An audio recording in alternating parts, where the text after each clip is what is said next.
Hari ini kita mau bahas satu tempat yang namanya aja udah bikin penasaran. Cisewu di Garut Selatan. Kita punya beberapa sumber nih, laporan gitu, yang cerita soal sejarahnya, alamnya, sampai legenda unik di daerah ini. Betul. Pernah nggak sih Anda mikir, gimana ya satu tempat namanya bisa 1000 air, Cisewu, tapi dulunya malah dikenal sebagai air kesengsaraan, Ciangsara. Kontras banget ya. Nah itu dia. Misi kita hari ini yaitu bongkar dualitasnya. Keindahan alamnya yang luar biasa, tapi ada bahayanya juga. Terus cerita masa lalunya yang kelam, sampai ini, legenda modern yang sempat viral banget. Siap ya? Kita ungkap bareng-bareng? Siap. Mari kita mulai. Oke. Pertama soal nama nih. Jadi dulu banget tempat ini namanya Ciangsara.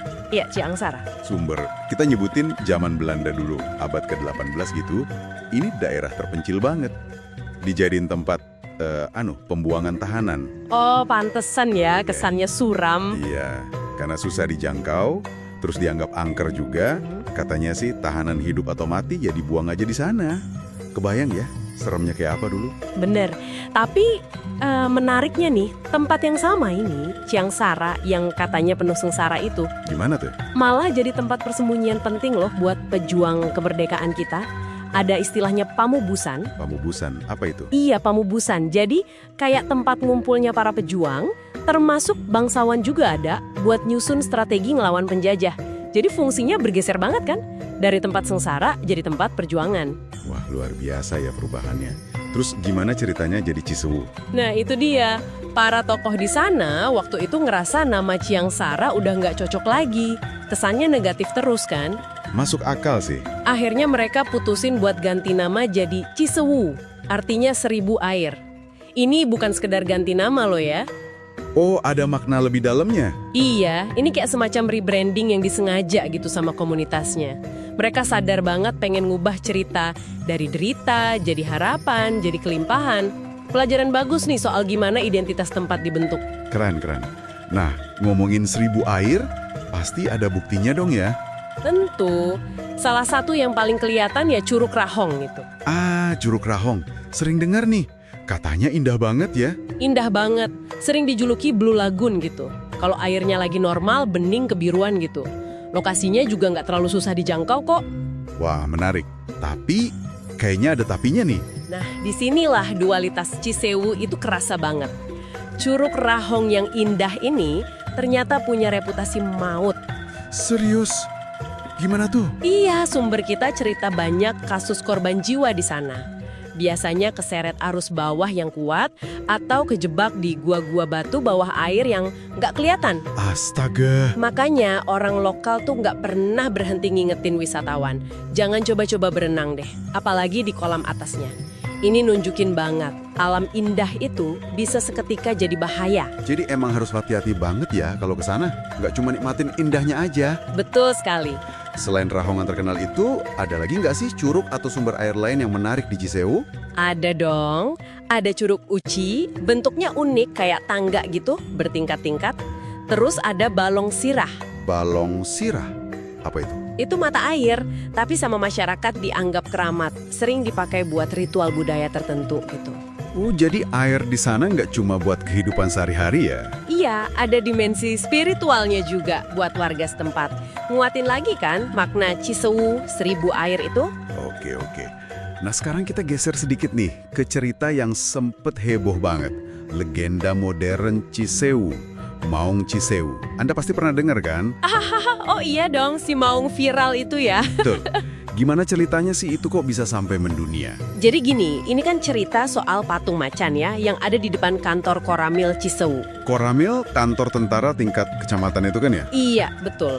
Nah, ini penting konteksnya nanti. Patungnya ini dibuat sama seniman lokal, bukan pematung profesional. Yang bikin viral itu bentuknya. Bentuknya kenapa emang? Bukannya kelihatan garang kayak macan Siliwangi gitu, ya. Ini malah ekspresinya dianggap lucu. Kayak nyengir lebar, matanya agak sayu gitu. Fotonya nyebar cepet banget di internet tahun 2017. Jadi meme di mana-mana. Iya ingat banget. Tapi terus gimana nasib patungnya? Kok kayaknya udah nggak ada lagi? Nah, ironisnya di situ. Justru karena viral dan lucu itu, patungnya dianggap nggak pantas. Nggak pantas kenapa? Dianggap mencoreng citra TNI gitu katanya.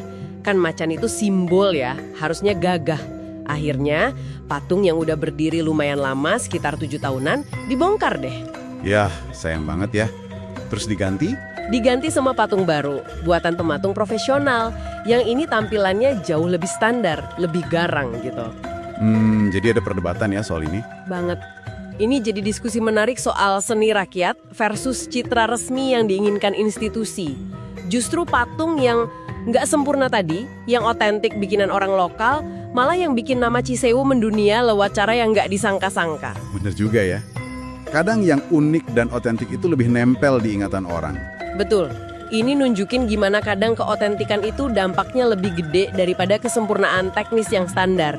Oke, jadi kalau kita rangkum nih ya, Cisewu ini bener-bener tempat yang kaya cerita ya, berlapis-lapis. Iya, kompleks banget. Dari masa lalu kelam sebagai Ciangsara, jadi Cisewu yang penuh harapan, dari alamnya yang indah banget, tapi juga ada bahayanya.